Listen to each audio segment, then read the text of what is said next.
Irmãos e irmãs, boa noite, paz a todos. Sejam bem-vindos, sejam bem-vindas à casa do Senhor nosso Deus. Estamos aqui para prestar um culto a Ele, e Ele diz para aquela mulher do poço, né? Quando ela disse para o Senhor: nossos pais nos ensinaram que nós devemos orar os canteiros desse monte, Gerazim. E vocês, judeus, dizem que nós temos que adorar lá em Jerusalém. Aí Jesus responde para ela: nem lá, nem aqui. Porque o Pai busca adoradores que adorem em espírito e em verdade. Nosso espírito está pronto? É uma pergunta. Se nosso espírito está pronto, então nós podemos encontrá-lo. Agora, se a nossa razão, a nossa lógica, a nossa cara, a nossa mente estiver longe, certamente nós estaremos perdendo tempo, porque Ele não vai nos ver, Ele não vai nos ouvir. Por isso que Ele diz: Pai, por aqueles que adoram em espírito, porque Deus, Ele é espírito, e Ele busca em espírito. E o Espírito Santo está em nós e nos move em busca dEle, em torno dEle, e Ele exprime por gemidos, como diz, inexprimíveis por nós em relação ao Pai. Então estamos aqui por causa de Deus e só por causa dele. Capítulo de número 61 do Salmo. O Salmo 61, ele diz assim: ouve, ó Deus, o meu clamor e atende a minha oração. Desde o fim da terra clamo a ti, por estar abatido o meu coração. Leva-me para a rocha que é mais alta do que eu, pois tens sido o meu refúgio e uma torre forte contra o inimigo. Habitarei no teu tabernáculo para sempre, abrigar-me-ei no oculto das tuas asas. Pois tu, ó Deus, ouviste os meus votos, deste uma herança dos que temem o teu nome. Prolongarás os dias do rei, e os seus anos serão como muitas gerações. Ele permanecerá diante de Deus para sempre. Prepara-lhe misericórdia e verdade que o preservem. Assim, cantarei salmos ao teu nome perpetuamente, para pagar os meus votos de dia em dia. Estou aqui para pagar os meus votos, dia após dia. E eu vou destacar aqui o verso de número 1 e 2. Ouve, ó Deus, o meu clamor, ouve a minha oração. Desde o fim da terra clamo a ti, por estar abatido o meu coração. Leva-me para a rocha que é mais alta do que eu. O Senhor Jesus, o Senhor nosso Deus, Ele é a nossa rocha, né? A pedra de esquina. Então vamos adorar ao Pai. Senhor nosso Deus, nosso Pai, estamos aqui na tua casa nesta noite, meu Senhor, para buscar a tua presença, meu Pai.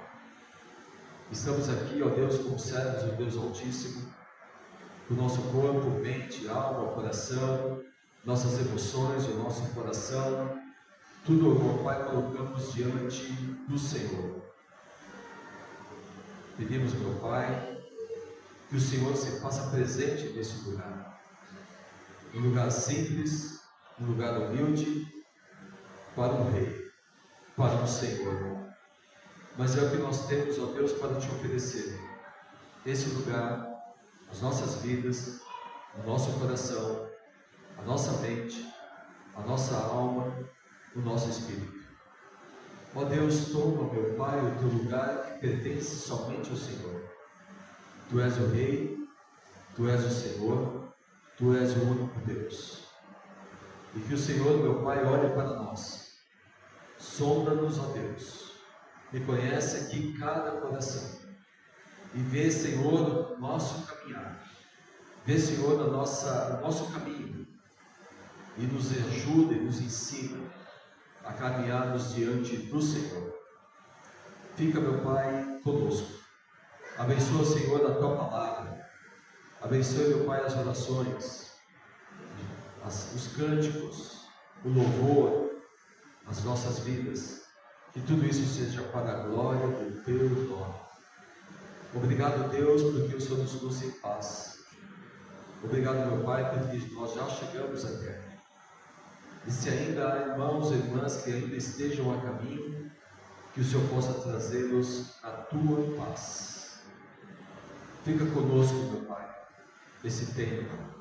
E, Senhor, conduza tudo para a glória do teu nome. Em nome do Senhor Jesus, nós pedimos e oramos ao Senhor. Amém. Amém, graças a Deus. Vamos, irmãos, louvar ao Senhor no louvor.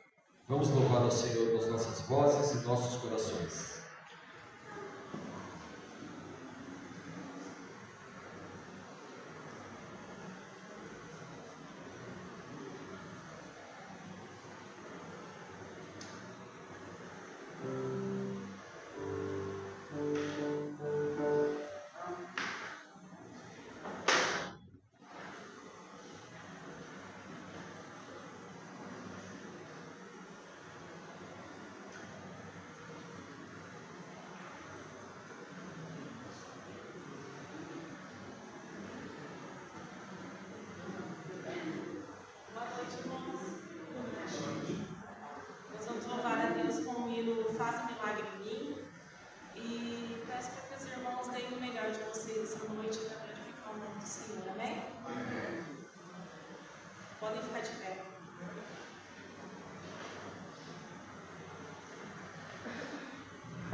nós vamos levantar a oferta e eu queria ler com vocês um texto bíblico que está lá em Gênesis, bem no comecinho, capítulo 4.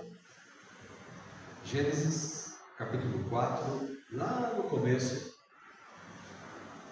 e diz assim, no verso número 4, versículo de número 2. Nós vamos ler do 4:1. Diz assim: E conheceu Adão a Eva, sua mulher, e ela concebeu e teve a Caim. E disse: Alcancei do Senhor um varão. E teve mais um irmão, Abel.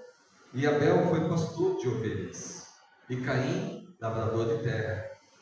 E aconteceu ao cabo de dias que Caim trouxe do fruto da terra uma oferta ao Senhor. E Abel também trouxe dos primogênitos das suas ovelhas e da sua gordura, e atentou o Senhor para Abel e para a sua oferta. E nós vemos aqui, irmãos, que muitas pessoas colocam, que as ofertas, os dízimos, está na lei. A lei nem existia nessa época. Os primeiros filhos de Adão aprenderam a doar, a dar, a entregar. Eu acredito que Adão deve ter ensinado a eles, tanto a Caim quanto a Abel, ele deve ter ensinado. E do fruto da terra, aquilo que eles produziram, eles trouxeram e ofertaram a Deus. Irmãos, ofertar a Deus é, acima de tudo, um ato de fé. E segundo, antes do ato de fé, um ato de obediência. Dizimar, entregar, é um ato de obediência. Não a mim, não à igreja. O que nós entregamos é para o Senhor. A partir do momento que o valor entra ali naquele gasofilácio, ele não é mais meu, não é de ninguém. É de Deus, é da obra de Deus e para a glória de Deus. Eu sei que há muitas pessoas que são avarentas, muitas pessoas que são gananciosas, há pessoas que acham que vai faltar, acham que não pode ficar sem aquilo. Isso demonstra total falta de confiança em Deus, porque ele não entende, ele não vê que Deus vai suprir e que Deus pode suprir. Então ele prefere reter do que entregar. Então nós percebemos que o ato de dizimar, o ato de ofertar, irmãos, é um ato daquele e daquela que confia no Senhor. E glória a Deus por isso.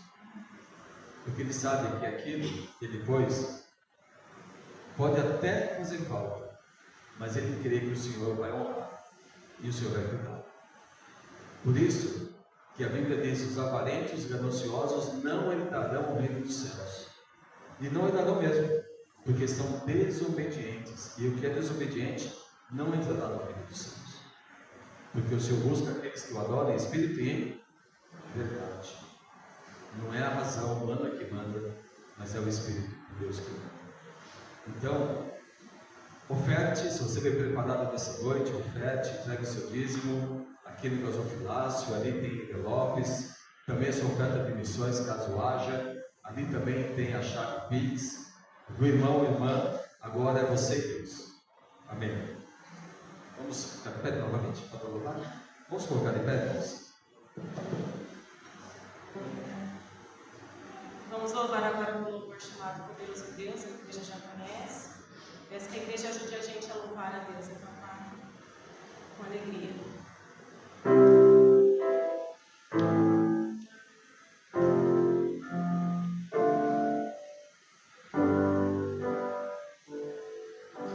Está sentado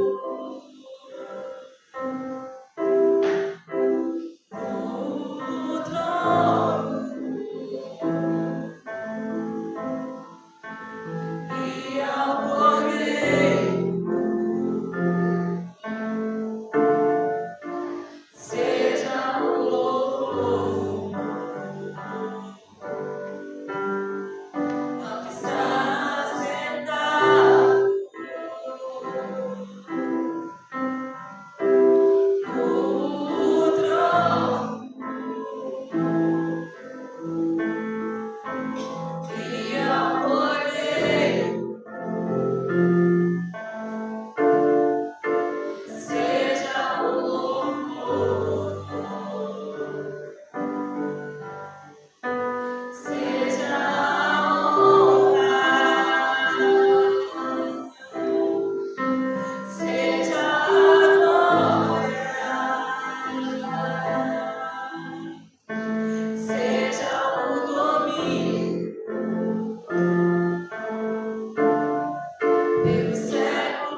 todos os recados. Podem sentar, meus irmãos. Nós vamos aos comunicados da semana. Vamos ouvi-los.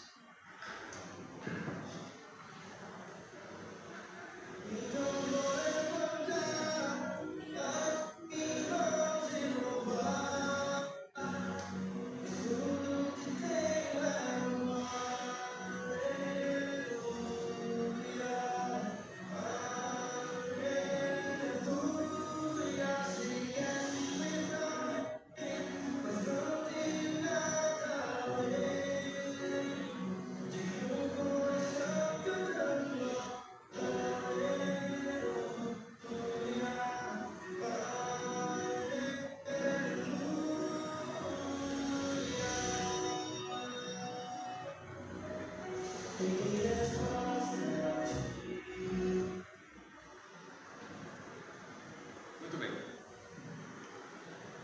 Eu sou da TV. Irmãos, esses são os avisos da semana, né, que nós temos e aguardamos aí os irmãos e as irmãs. Nós temos aniversário dessa semana, deixa eu ver, na semana nós não temos. Mas eu tenho aqui uma convocação. A Igreja Batista Pedras Vivas de Holândia, IBPV Holândia, na pessoa do seu presidente, Estevão da Silva Barros, EG 15.34.6, São Paulo, vem por meio desse, Segurança Pública, né, São Paulo, vem por meio desse convocar todos os membros da referida igreja para uma Assembleia Geral Extraordinária, a realizar-se no dia 30 de agosto, domingo que vem, em primeira convocação às 19h30, nas dependências da IBPV Holândia, onde a igreja dominicalmente se reúne. Situada na Rua 6, número 1031A, Jardim Siena, Holândia, São Paulo, para deliberarem sobre o seguinte assunto: movimentação do rol de membros da IBPV Holândia. Aí eu coloquei entre parênteses o motivo, né? Deliberação da carta de transferência e desligamento dos irmãos lotados da Congregação Batista em Morro Agudo para a Igreja Batista da Graça em Morro Agudo. Então, faltam 15 dias para nós termos o nosso concílio e a igreja passando, os irmãos da congregação passando no exame do concílio, será organizada no dia 5 a Igreja Batista da Graça em Morro Agudo. E então nós vamos já preparar aí a documentação para que os irmãos sejam transferidos desta igreja para a nova igreja, que será constituída, se Deus assim permitir, no dia 5 de setembro, lá em Morro Agudo. E o nome da igreja lá será a Igreja Batista da Graça, né? Então já tem o nome já da igreja definido, já tem o estatuto pronto e aprovado, já tem uma diretoria já constituída, tudo agora só esperando aí agora a examinação do concílio, que vai ser dia 5 às 16 horas, pelas igrejas irmãs que virão fazer esse trabalho. E, sendo aprovado, nós teremos um culto então de organização e assembleia às 19 horas lá em Morro Agudo, e assim teremos aí mais uma igreja na região autônoma, né, uma igreja irmã da nossa convenção, né? E aí esta igreja termina aí os seus laços de implantação com aquela igreja lá em Morro Agudo. O nosso estatuto, o estatuto deles e o nosso também, ele tem uma cláusula, inclusive o nosso estatuto será brevemente também reformado mais uma vez. Tem uma cláusula que diz que o presidente da igreja só pode ser o pastor da igreja. Nossa igreja viveu muito tempo sem a figura do presidente, porque não havia um pastor. Aí o vice-presidente assumia as funções do presidente. E lá em Morro Agudo também é o mesmo conceito, é o mesmo estatuto que nós vamos aplicar aqui, é o estatuto que está sendo aplicado lá. Então eles não têm lá a figura do presidente. Como o cartório não vai aceitar essa situação, então eu estarei presidente interino lá, só no papel, até a examinação do pastor Silvio, né? Faltam pouco menos de um ano para o Silvio dar os 2 anos, para que ele cumpra a deliberação da ordem dos pastores, para que ele tem que ter no mínimo 2 anos de convenção, uma igreja ligada à convenção. Então, mais ou menos quando for lá para março, a Igreja Batista da Graça vai pedir à Ordem dos Pastores da subseção do Nordeste Paulista a examinação do pastor Silvio.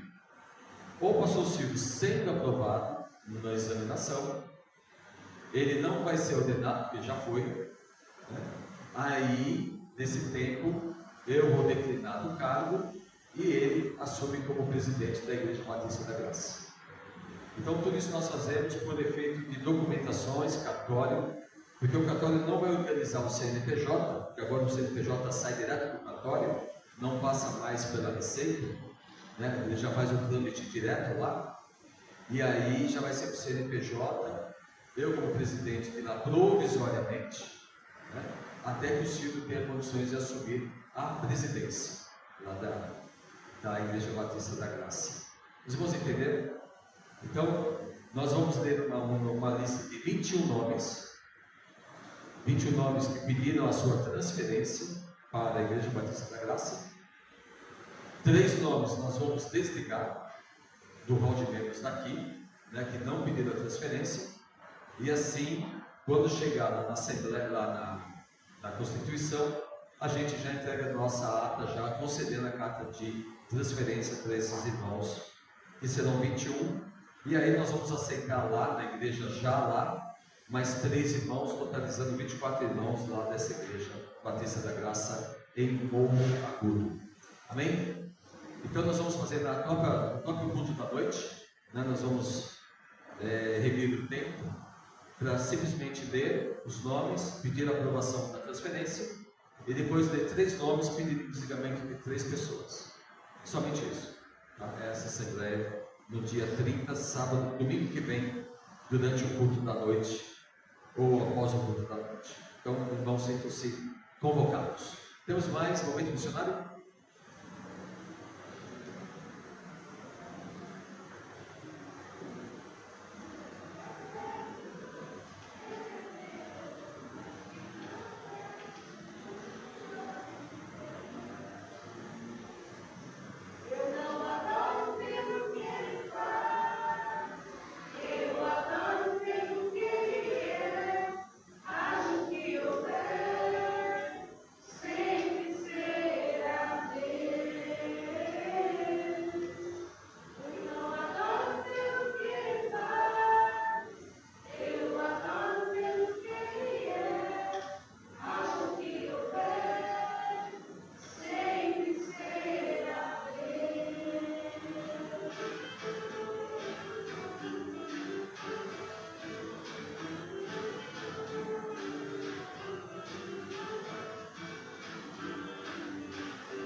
Mas onde estavam os nossos olhos que não enxergávamos o povo cigano?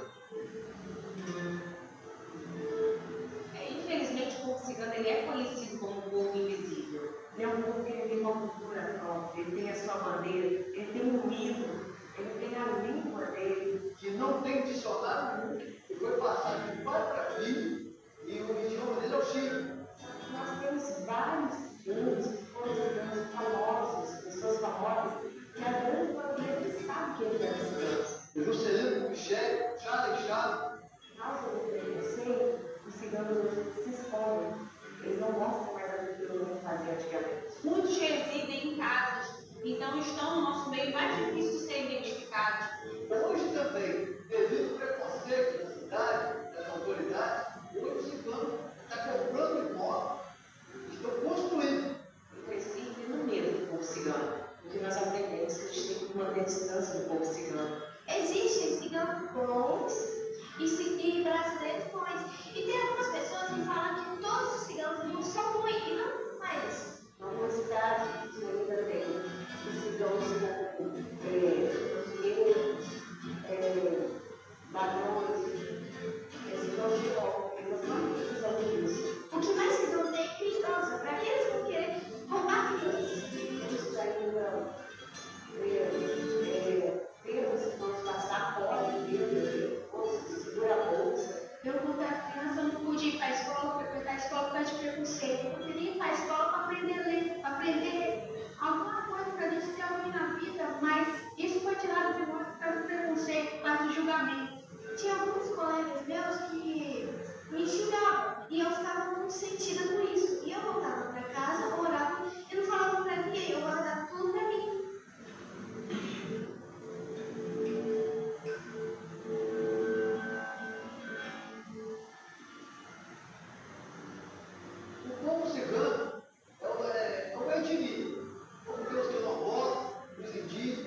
encheu o nosso coração. Tudo aquilo que eu aprendi durante anos da minha vida sobre esse povo foi de orar por Deus. Sim, ser cigano para mim é uma cultura que nós seguimos, né, no nosso meio, mas também é uma cultura. Nós somos um povo muito alegre, muito festeiro, gostamos de brincar, se rir, receber as pessoas bem. O cigano gosta de sentir que é um povo livre. Um povo extremamente acolhedor, um povo muito carinhoso, um povo muito amigo, muito caloroso. Tem muito orgulho de ser cigano. Ser cigano é ser isso. O povo cigano é um povo que carrega muitas feridas. Infelizmente, a igreja causou muitas dessas feridas. Porque o preconceito ele existe, ele é muita forma. Então nós já tivemos depoimentos de pastores que nos falavam que nós estávamos perdendo o nosso tempo falando do Senhor Jesus ao povo cigano. Nós já tivemos palavras de pastores que disseram: não adianta, não vale a pena, vocês estão perdendo tempo, larga isso para lá. Mas Deus tem mudado isso. Deus tem despertado a igreja. Jesus disse: ide por todo mundo e pregar o evangelho a toda criatura. Nesse toda criatura, pode ser o nome do Senhor. A gente não teve oportunidade de receber pessoas para falar do nome de Deus para a gente, para ensinar a pregar, tipo assim, a ficar na presença de Deus. Então, quando os ciganos são afastados, é por causa desse motivo, porque a gente não tinha um apoio para ele estar ensinando, ajudando a gente a caminhar. Então, na hora que eu fico vendo as palavras da Bíblia, igual o Salmo ele fala da tenda, né? Ali a gente fica olhando e Deus, ele aceita esse cigano. Ele zela por essa cultura. E a gente precisa entender que Jesus é acultural. A gente sendo cigano, eu posso dizer por mim, eu sou cigano, mas eu sou temente a Deus, eu escuto muito o que Deus fala comigo. E para mim, estar na presença de Deus e buscar a Deus, não precisa abandonar nenhum costume. Existem algumas situações do povo cigano que são culturais e a gente não intervém nisso, como suas roupas e etc. Mas ele tem sim um costume, às vezes é um vício, né, que eles abandonam, alguns costumes com a família. O Senhor Deus, ele tem poder de transformar. A gente faz o nosso papel, a gente leva a palavra e a transformação fica por conta do Espírito Santo de Deus. O nosso objetivo, até para junto missões nacionais, é não mudar a cultura. Então não existe ex-cigano, existe cigano convertido. Hoje em dia, tendo missionário para nós estamos tirando muita dúvida, muitos tabus que existiam no nosso meio, questão de ir para a igreja, hoje em dia está sendo quebrado, nós estamos aprendendo, nós estamos vendo que nós podemos ir para a igreja, nós podemos buscar a Deus, mas sem abandonar nossos costumes, a nossa tradição, que era disso que nós tínhamos medo. E eles vão se mudando. A própria Leila, ela disse que ela era uma pessoa que tomava muitos medicamentos para dormir, que ela não tinha aquela paz no coração, que hoje ela sente aquela paz. Porque Deus, ele ama todo ser humano. Não é só o povo cigano, é todo ser humano, todas as raças, todas as nações.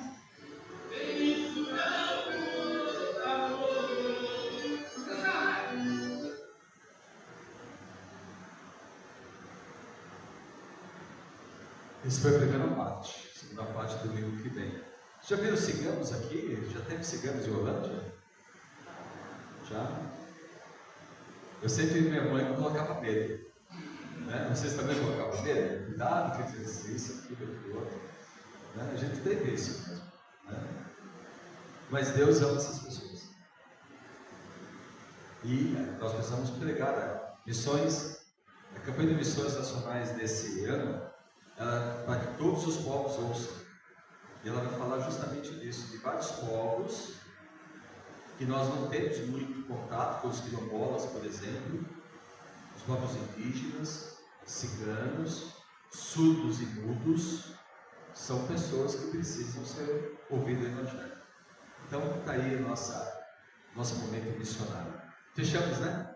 Então vamos louvar a Deus mais um hino, vamos louvar o Senhor.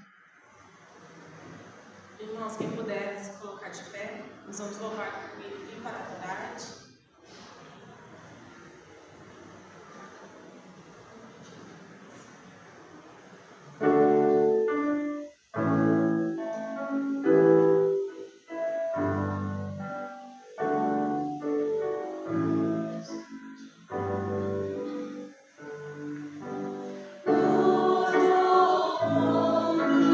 Yeah.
Mais uma vez, irmãos, pode se assentar, por favor. E pode abrir sua Bíblia em Hebreus capítulo 5. Hebreus capítulo 5.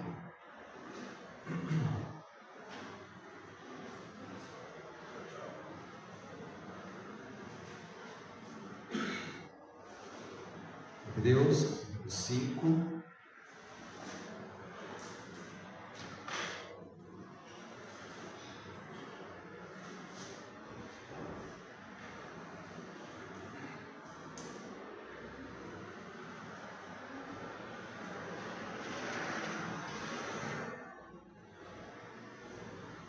Hebreus 5, versículos de número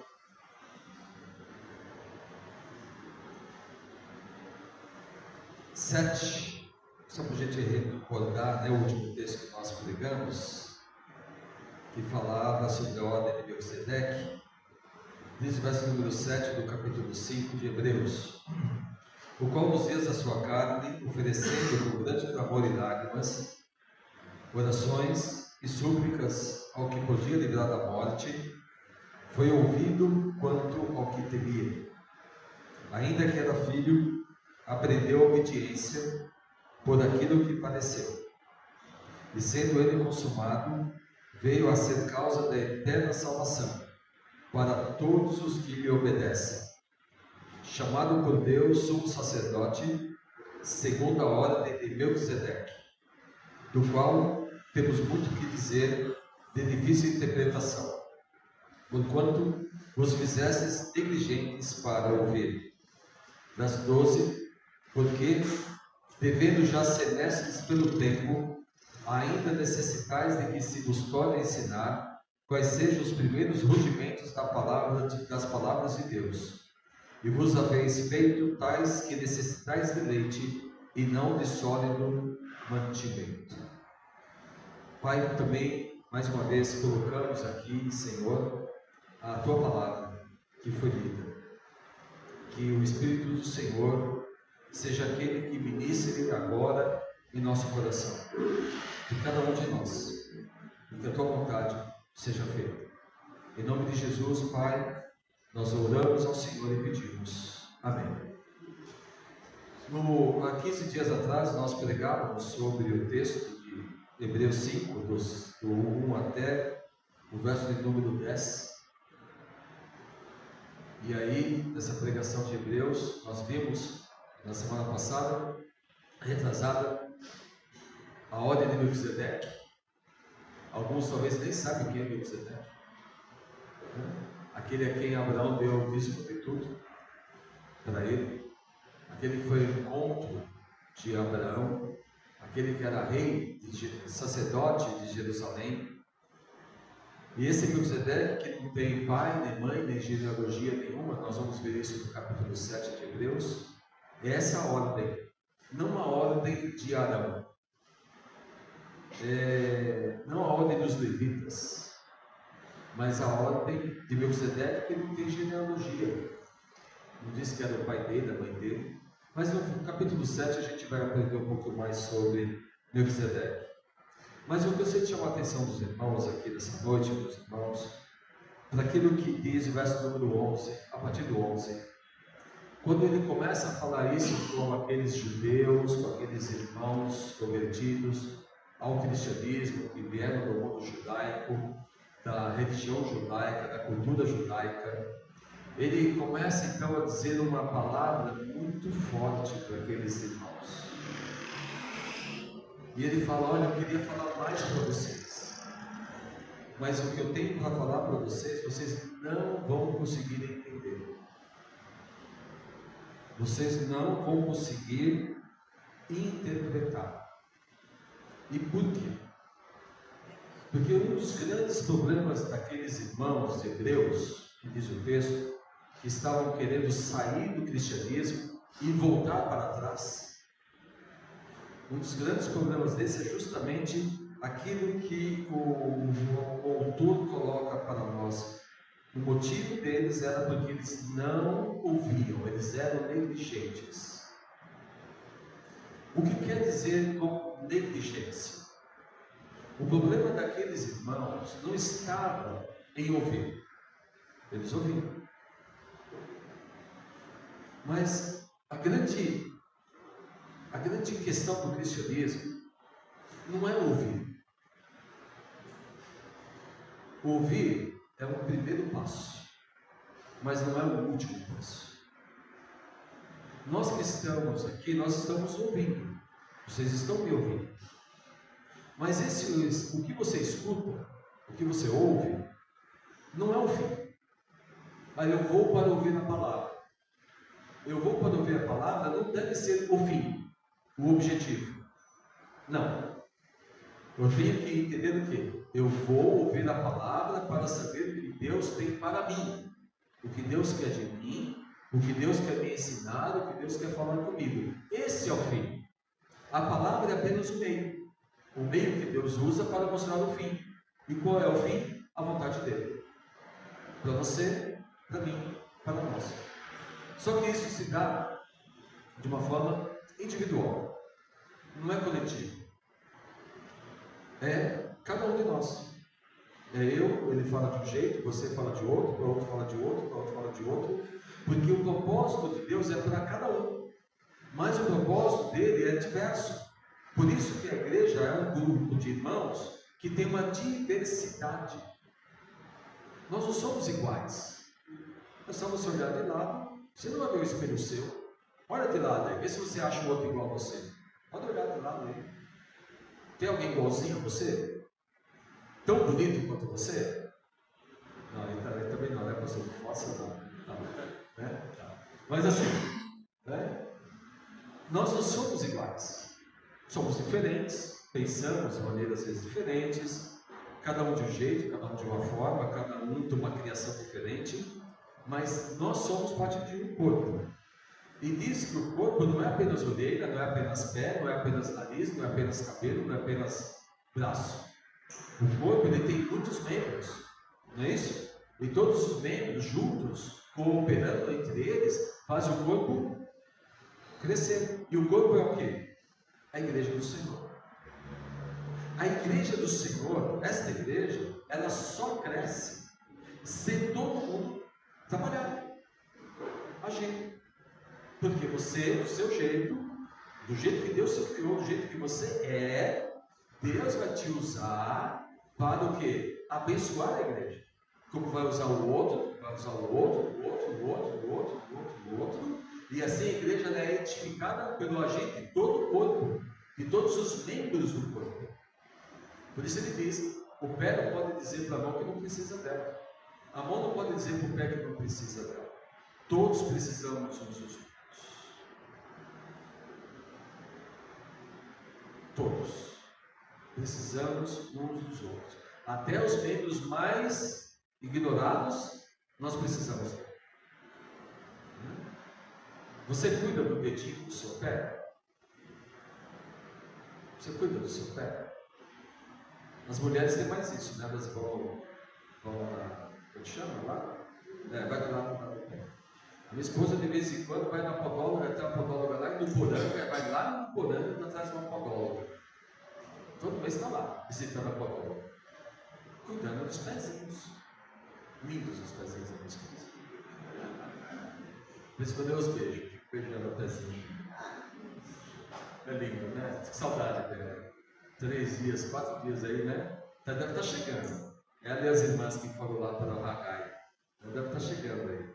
Mas irmãos, ele está dizendo para nós, veja, verso número 11, ele fala para mim e para você, do qual muito temos que dizer, há muito o que ensinar, há muito o que aprender, há muito o que dizer, porém, vocês não conseguem interpretar, não conseguem entender. Quando chega lá em Coríntios, a gente vai falar talvez um pouquinho isso bem por cima, mas Coríntios ele fala do batismo dos mortos. Você que já leu lá em Coríntios, fala do batismo dos mortos. O batismo dos mortos, ele é uma das doutrinas fundamentais dos mormons. Mano, mas como assim batismo dos mortos? As pessoas se batizavam pelos mortos? Né? São coisas assim que às vezes as pessoas leem a Bíblia e não conhecem a Bíblia. Ou não entendem o que está escrito na Bíblia. Então, o ouvir é apenas o primeiro passo. O segundo passo que ele coloca dentro de nós aqui é que ele diz, e ele fala para eles, verso número 12, ele diz, porque você já deveriam ser mestres. Vocês, verso número 12, já deveriam ser mestres pelo tempo que vocês estão na igreja. Então, há muitas coisas que não precisavam mais dizer. Há muitas coisas que não precisavam mais ensinar. Há muitas coisas que não precisavam mais pregar. Por quê? Porque todo mundo deveria ser o quê? Mestre. Saber. Conhecer. Claro que cada um de nós tem uma história. Eu tenho a minha, você tem a sua, mas uma das coisas primeira que me fez, assim que me converti, e eu tive aquela experiência desagradável de perguntar e os irmãos da igreja me enrolar na resposta, porque não deram a resposta, né? Porque eles não sabiam, apesar de ter há tantos anos lá na igreja, eles não sabiam. Eu fiquei na dúvida, eu falei, será que essa igreja verdadeira? Será que essa igreja realmente prega a verdade? A igreja que eu me converti. Será que alguém todo lugar certo? Eu fiquei com várias dúvidas. E nas minhas dúvidas eu saí para pesquisar. Chamei os módulos para vir na minha casa. Fui nos espíritas para ler lá o livro o Evangelho segundo Kardec. Fui lá na igreja de fulano ver algumas coisas, ciclano, de Beltrano, igual o crente de Bereia. Lembra os crentes de Bereia?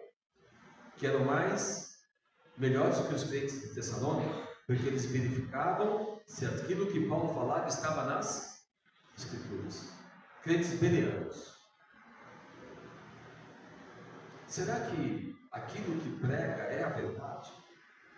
Será que estou na igreja certa? E descobri que sim.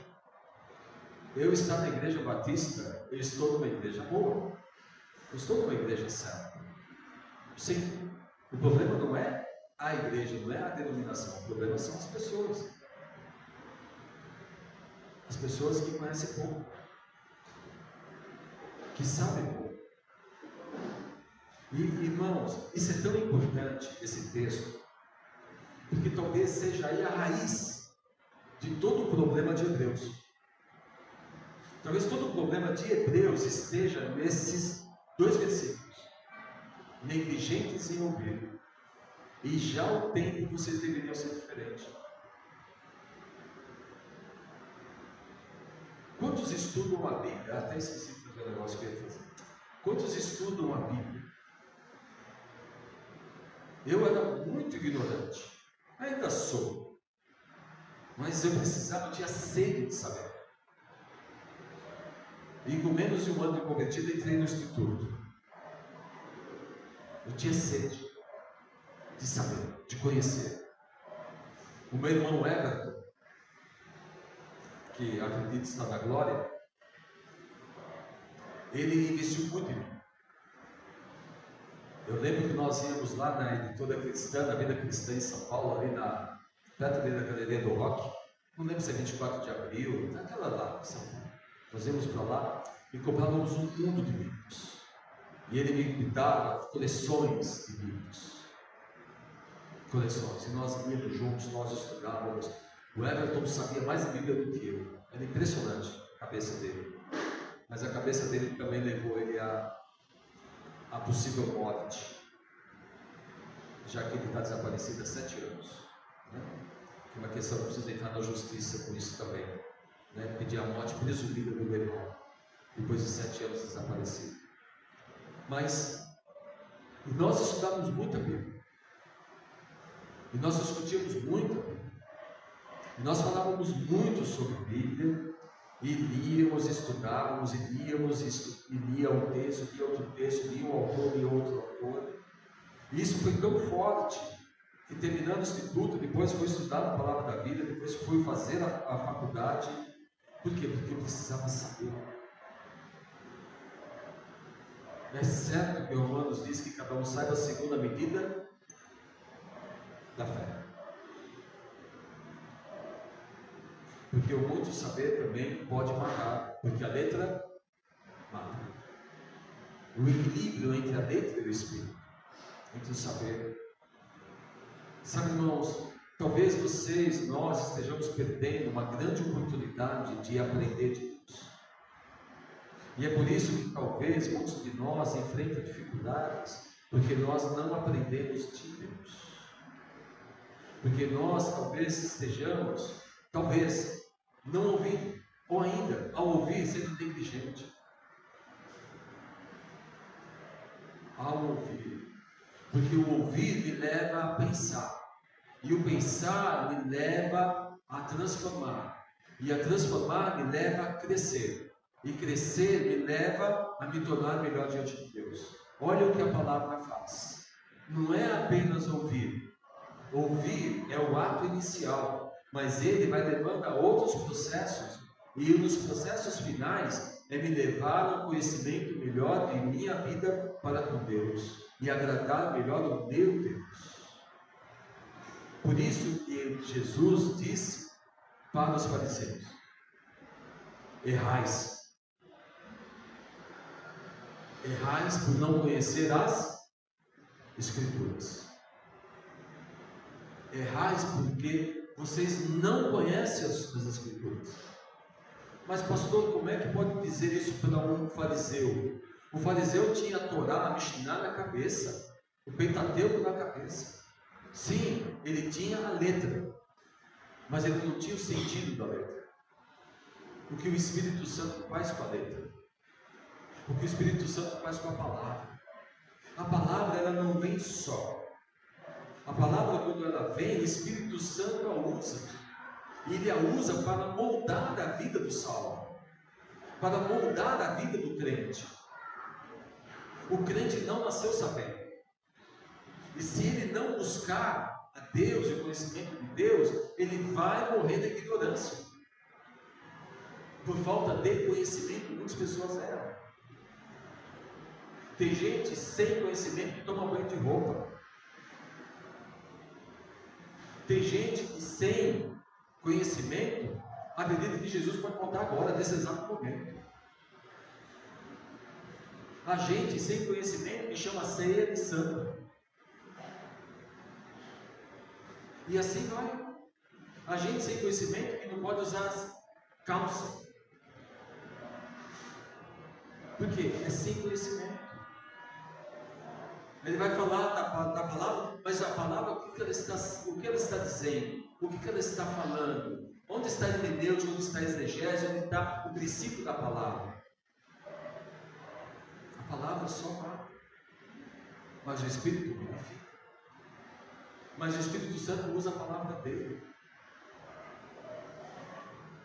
E ele diz então, devia ser mestre.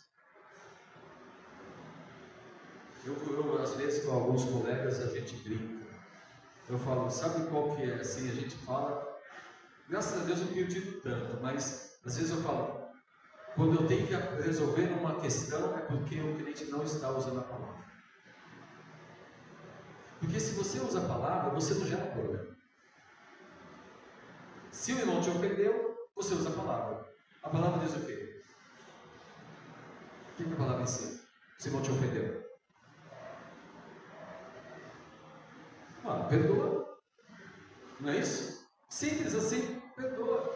Não, eu estou bravo com aquele irmão, estou de mal do irmão. Mas por quê? Porque ele me fez isso e isso. Cadê a palavra? A palavra diz, se alguém pecar contra ti, vai falar com ele, mas reclama com o outro. Já viu o crente reclamando para outro? Tinha uma brincadeira que a gente falava assim, muita gente janta o pastor da noite. Já viu essa frase? Pega a faca e o bife. O bife é o pastor.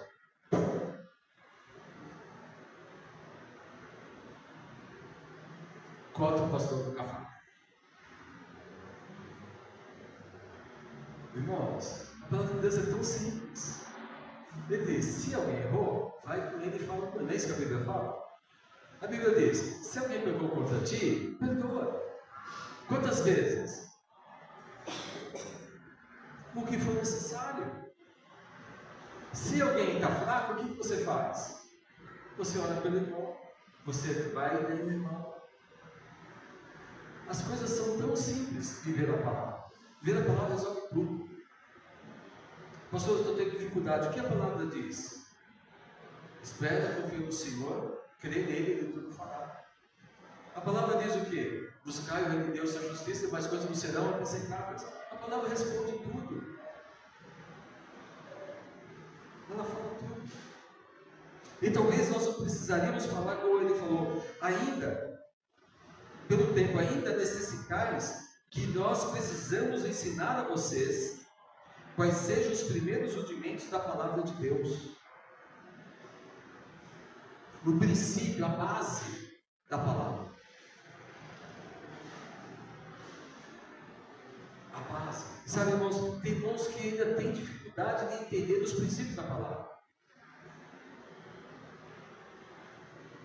Por ignorância, por falta de preparo, por falta de obediência, por achar que a palavra ele não entende, porque ele não busca. Muitos nem leem a palavra durante a semana, aliás, nem leem a palavra e quer aprender de Deus como? Por aquilo que se fala pelas esquinas, por aquilo que se acha. Aí eu acho isso. E assim muitas pessoas vão viver na fé desse jeito. Por isso que esses hebreus, eles estavam fracos. E a fraqueza deles é culpa deles próprios. Porque a palavra não fazia parte da vida deles. É claro que sem palavra você vai ficar fraco mesmo. Sem palavra você vai se reclamar, você vai lamentar, você vai passar dificuldades e você não vai entender aquilo que Pedro diz. Olha, todas as vezes que você passar por aflições, tenha bom ânimo. Tenha bom ânimo. Porque todas as aflições que você vive, não é para você, porque você é a pessoa vive do outro amanhã. Tenha bom ânimo. Eu venci o mundo, disse Jesus. Por isso, ó homens de pouca fé, ó homens tristes, por que estáis tão tristes? Disse Jesus. Ah, porque ele morreu. Não, ele não morreu. Vocês não conhecem essa palavra no caminho de Emaús? Ele não morreu. Está escrito. E eles só foram entender depois, no partir do pão, porque eles não conheciam a palavra. Quando Pedro diz, não, Senhor, não quero que o Senhor morra. E o Senhor diz, sai de mim, Satanás. Falou para Pedro, chamando Pedro de Satanás. Por quê? Porque Pedro não conhecia a palavra. Sabe, irmãos, ela é importante. Os rudimentos, as bases da fé. É isso que ele está dizendo. Até a base nós temos que ensinar vocês.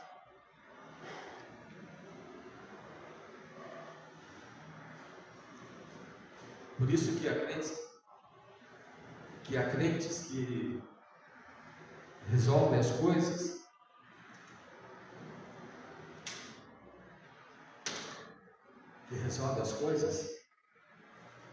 de maneira às vezes sem buscar a palavra, né? Buscam por si mesmos e aí ele diz, errais por não conhecer. Oséias fala muito isso. E aqui ele diz, ainda necessitamos ensinar para vocês as coisas básicas, e vós havendo feitos tais que necessitais de leite. Olha o que está escrito. Aqueles irmãos, ainda precisavam de leite e não de sólido mantimento. Eles não tinham capacidade de digerir o mantimento sólido.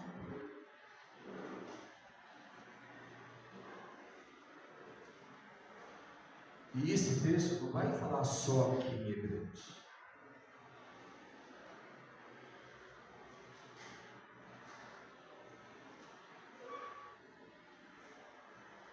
Irmãos, isto aqui, se você pegar, vamos pegar 1 Coríntios capítulo 3. 1 Coríntios capítulo 3. Alguém pode colocar para nós, por gentileza? Aí isso. Obrigado. Foi errado.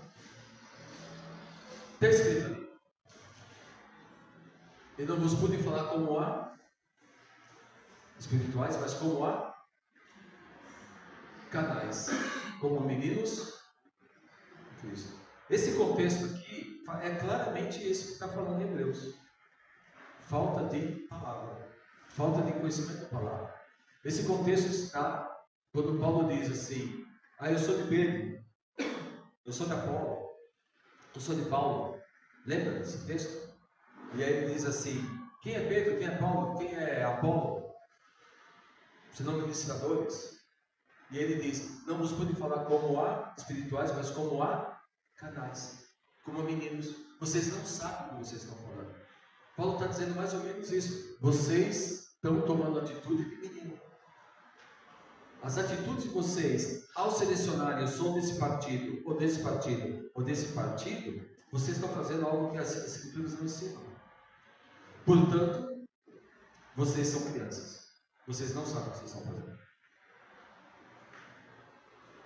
Esse é um exemplo da consequência da falta de palavra. Sabe, muitos dos nossos erros é falta de palavra, é falta de conhecimento.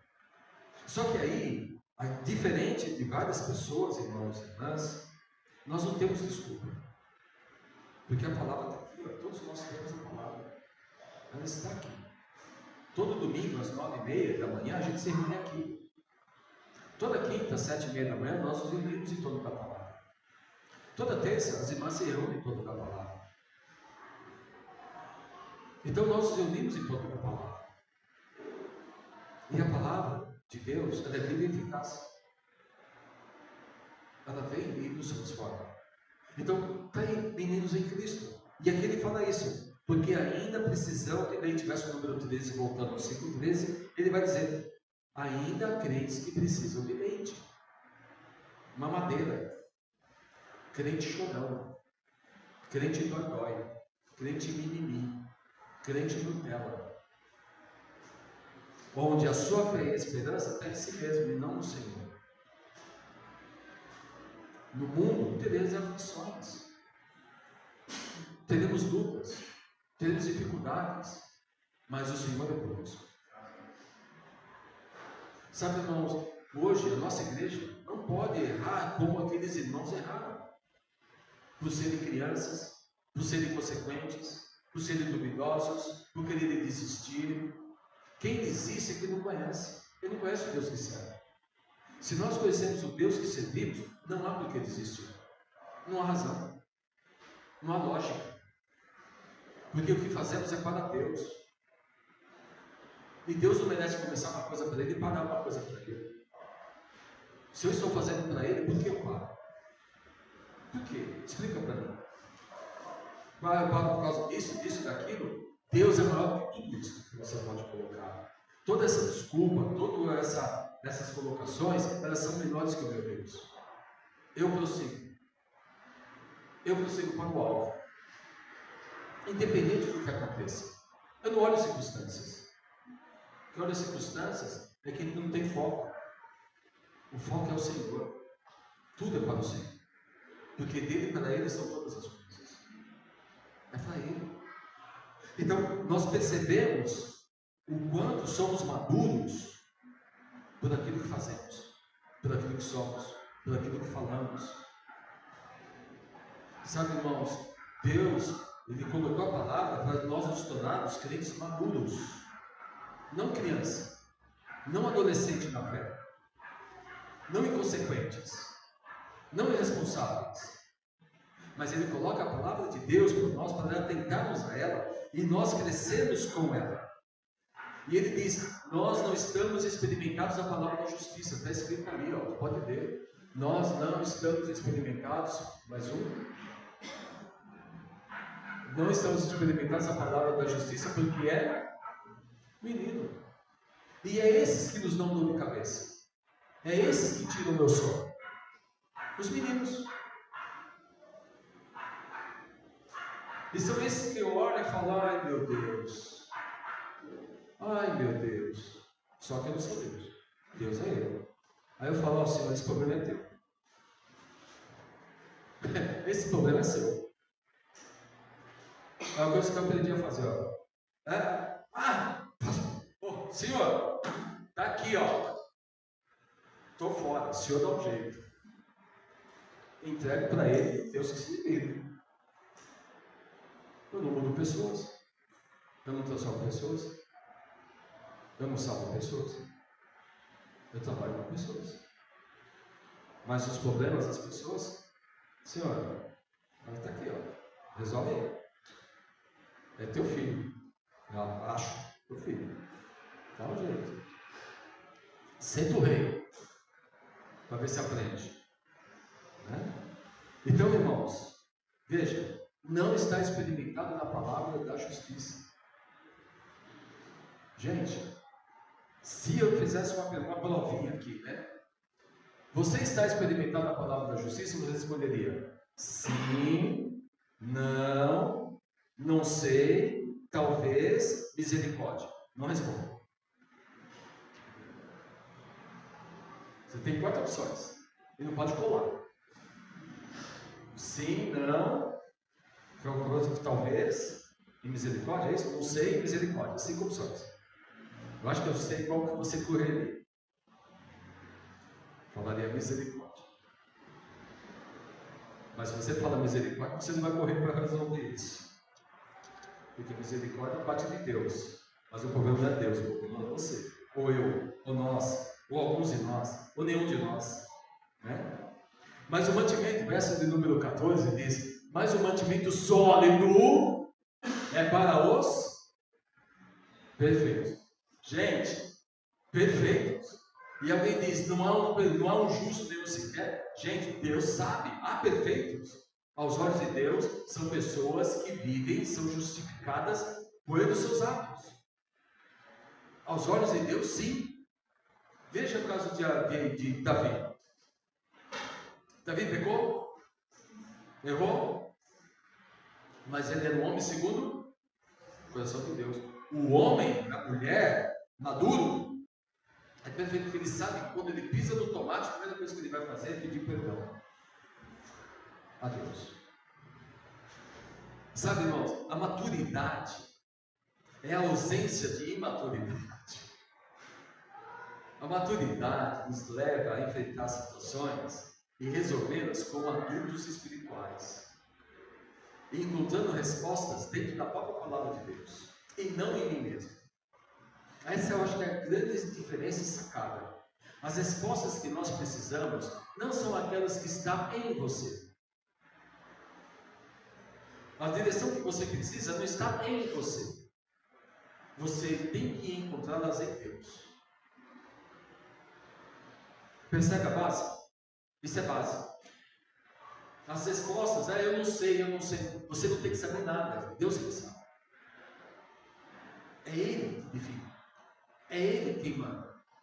Ele é o Senhor. Ele coloca isso na sua vida. Olhe para Ele e fale com Ele. Veja se Jesus desistiu. Jesus, quando chegou lá no monte do Getsemane é um lugar que vai deixar de existir em breve, né? Getsemane. Jesus, ele chegou lá e falou o que para o Pai? Se possível for, faça de mim o quê? Esse cálice. E ele começou a suar, começou a ter o quê? Tristeza profunda, que doía até a alma. Ele estava triste até a alma. E ele poderia ter dito o quê? Não quero mais. Já ouviu essa frase? Já ouviu essa frase dentro da igreja? Eu não quero mais? Já ouviram de alguém? Eu não quero mais? Vocês estão achando que não ouviu essa frase? Aí vamos fazer assim, você não responde. Você já disse eu não quero mais? Alguma vez na sua igreja? Mas espera aí, não quer mais por quê?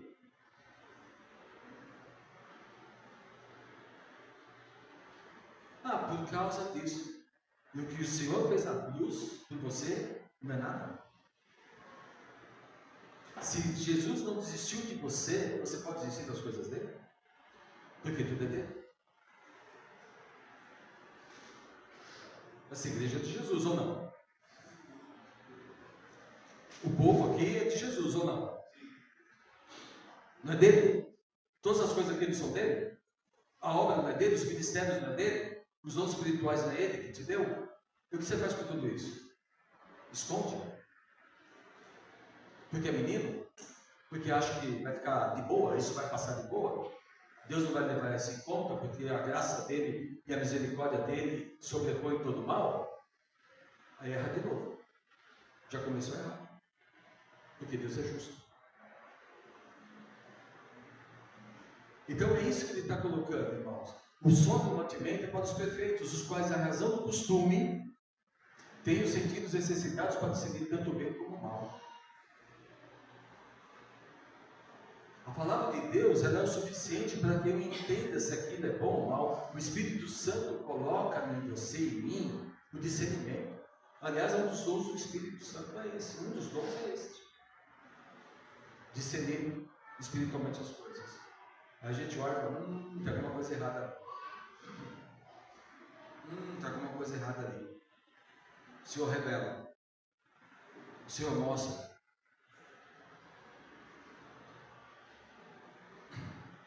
Minha esposa disse que eu sou igual a minha mãe. Minha mãe era desconfiada de tudo. E eu sou assim também. Eu olho, fico olhando, né?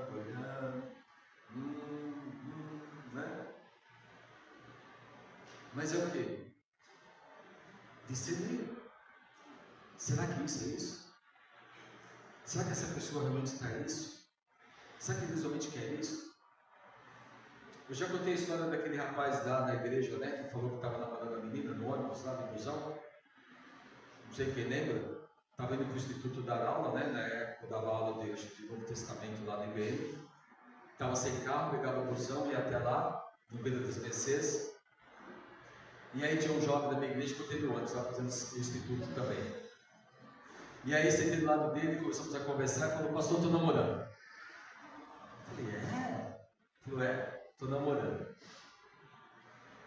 Quem? Fulana. Sério? Sério mesmo? E eu falei, mas ela sabe? Ela sabe? Ah, tá bom. Deus me deu a namorada. Deus se deu? Deu. Amém, né? Deus deu, não é? Deus deu. Beleza. Sem discussão. Na semana seguinte, encontrei de novo o sujeito de busão. A primeira pergunta que a gente faz, qual que é? Você também ia fazer. E a namorada, não é isso? Não tenho mais. Nossa, Deus mudou de ideia. Deus só deu uma amostra grátis. Deu e tirou. Nossa, esse Deus é mau, né? Ele dá e tira. O que aconteceu? Então, ela não quis namorar comigo. Você disse que queria. E aí a gente vê a incongruência humana. Incongruência humana, a gente fala tanto de Deus, mas não tem a menor ideia de Deus. A gente fala de coisas de Deus e não tem a menor ideia do que diz a palavra de Deus. Por falta de conhecimento. É claro que quanto mais sabemos, mais sofremos. E quanto mais sabemos, mais daremos conta. Porque a quem muito foi dado, muito será cobrado.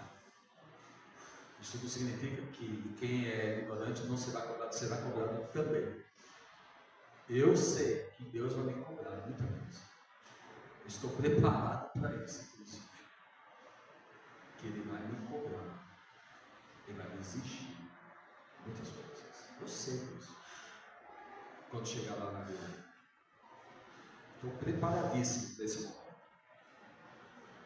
Mas o texto está dizendo, irmãos, para nós, que o mantimento sólido, aquele mantimento, sabe, que te dá força, energia.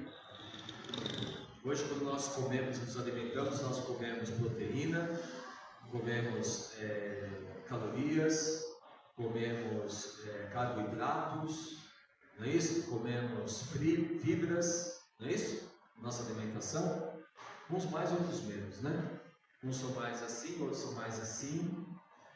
Mas a palavra de Deus é que determina, o quanto da palavra de Deus temos, é que determina o que somos, e o que pensamos, e o que fazemos. Então, quando você ler alguém, sem julgar, você leia e você pergunte, o quanto tem de palavra de Deus nisto?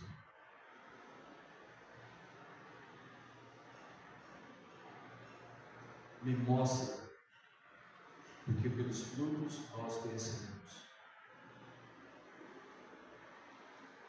Sabe, irmãos, eu vejo muitos deixando a carreira. Paulo ele fala, prossigo para o alvo, pela soberania, pelo prêmio da soberania de Cristo. E o que mais vejo, pessoas desistindo das coisas de Deus, justificando por coisas humanas, onde a palavra de Deus não se faz presente. Ela, aliás, nem se pensa nisso.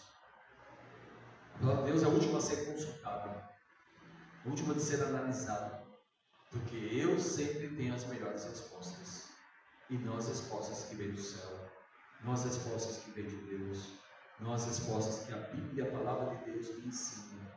Eu tenho as respostas para mim, eu sei o que é melhor para mim, eu sei até onde eu posso ir, eu sei isso, eu sei aquilo, e parece-me que Deus não sabe nada de nada.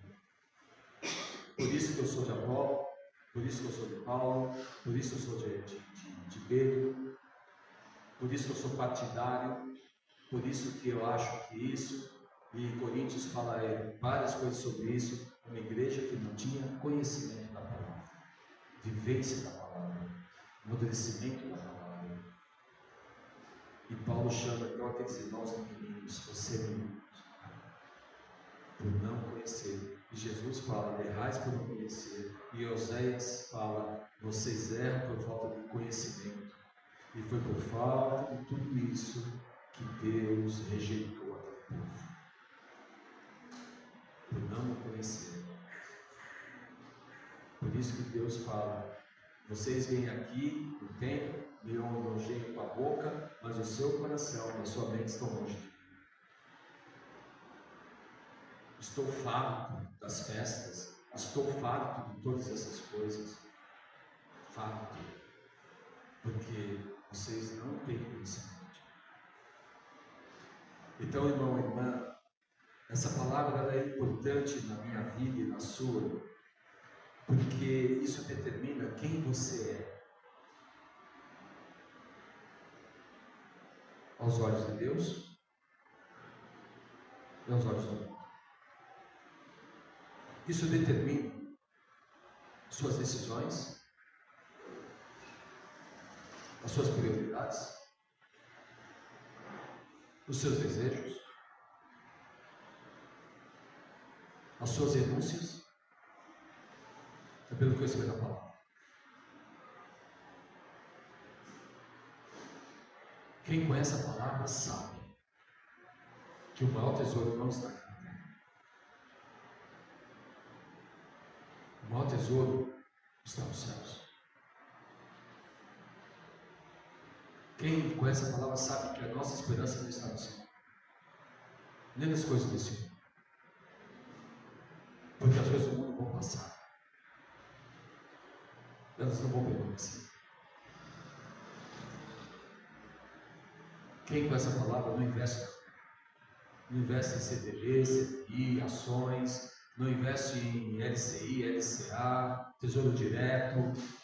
Quem conhece a palavra investe nos céus, porque lá está o verdadeiro tesouro. Eu juntei tesouros na terra, diz o Senhor, não é isso? Não é isso que ele fala, né? Ajuntar tesouros na terra? Não? Errei? Está errado? Onde é para juntar? No céu. Antes eu te perguntar, se você está juntando seu tesouro onde? Na terra ou no céu? Não responde. E é isso o que diz a palavra.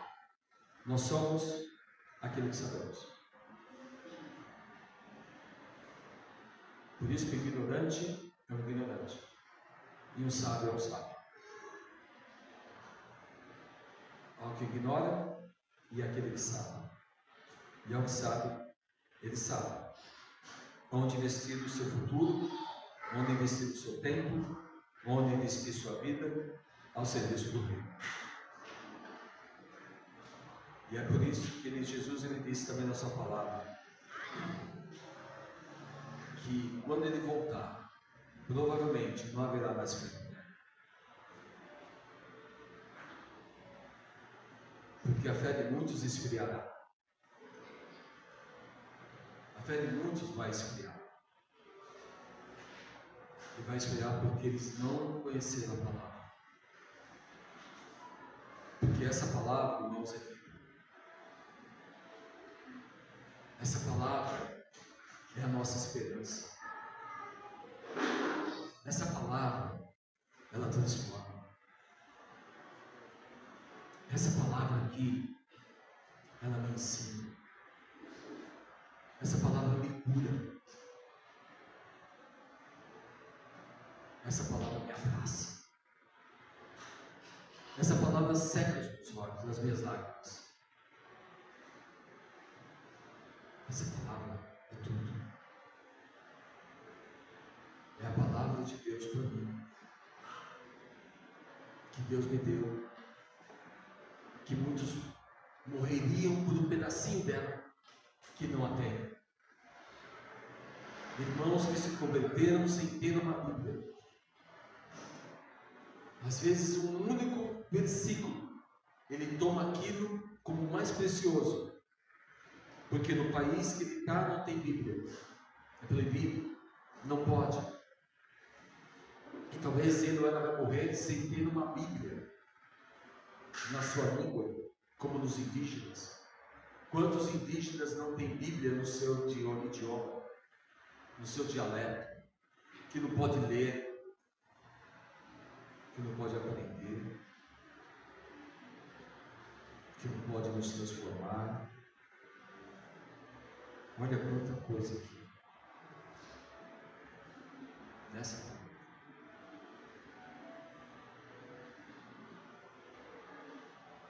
Como diz o salmista do Salmo 119, lâmpada para os meus pés é a tua, e luz para os meus caminhos. Eu falo isso, mas eu tenho que viver isso. A palavra de Deus tem que ditar a minha vida, e não eu ditar a minha vida.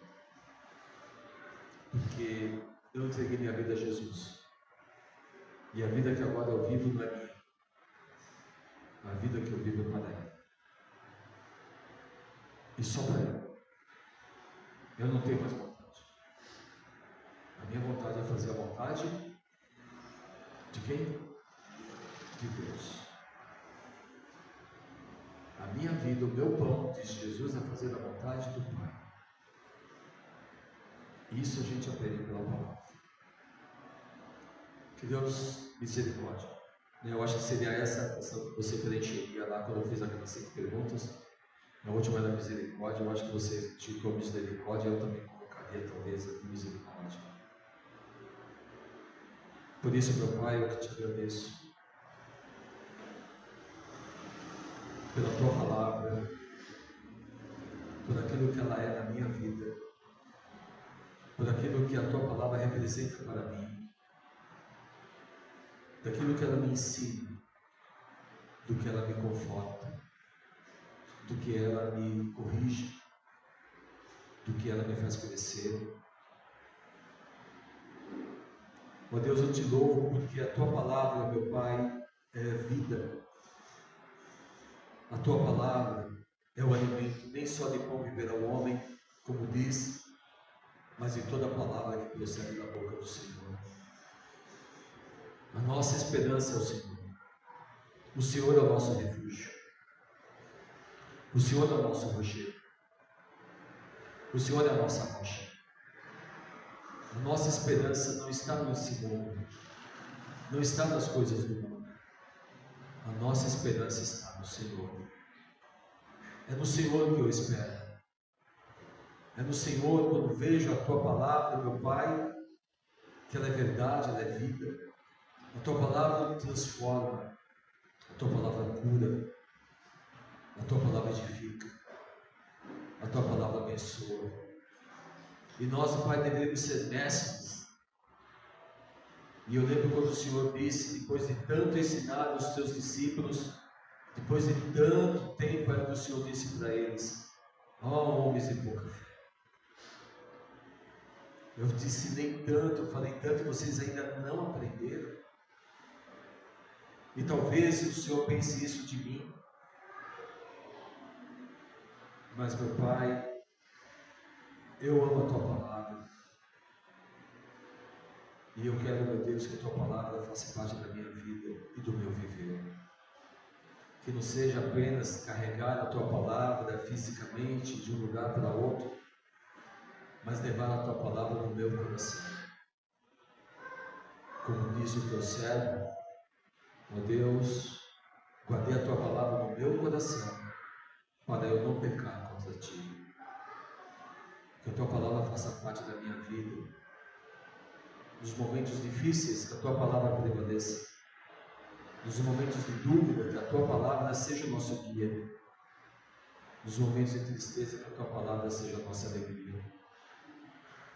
Oh Deus, eu amo a tua palavra.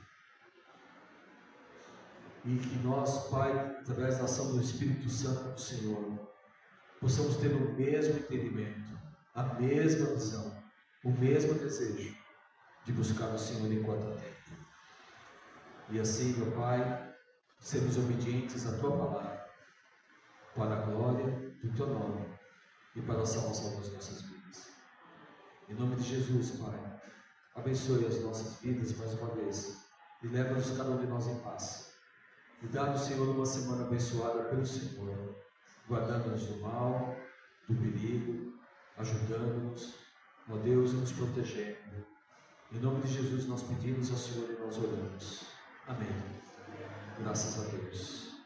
Eu só queria dizer e dar graças a Deus pelo livramento que o Senhor deu à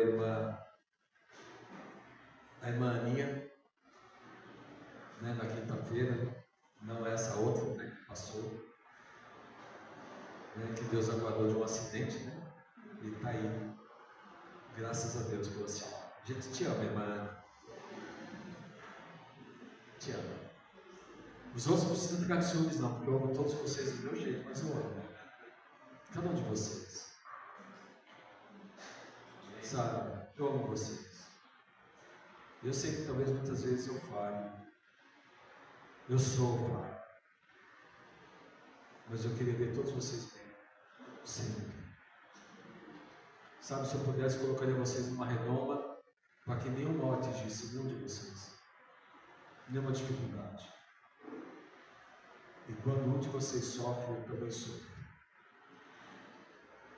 Porque a palavra de Deus diz: chorais, ele diz, se alegrem com quem se alegram e chorai com os que choram. O seu choro é o meu. E só estou bem quando eu estou dizendo.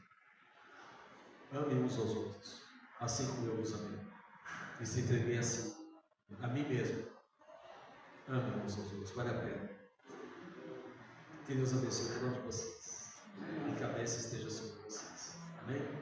Temos mais um grupo? Temos. Vamos louvar o Senhor com ele, então.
Shalom, o Senhor é a minha paz.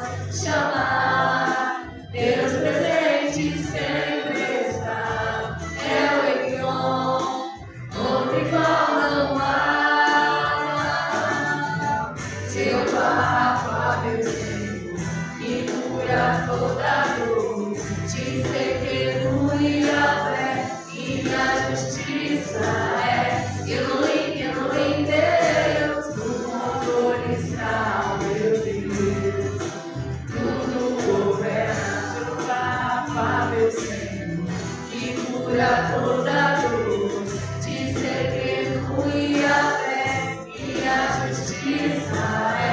Elohim, Deus, no controle está, meu Deus. Tudo governa.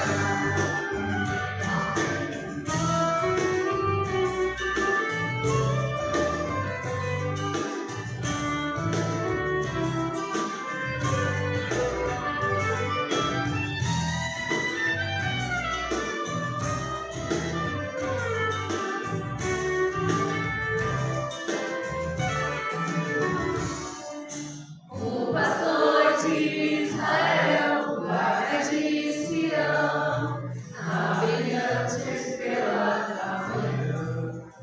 Jesus, teu nome é precioso, meu Senhor e Cristo, o nome sobre todos pelo qual existo. Tirei, Deus, a minha força. Shalom. O Senhor é a minha paz.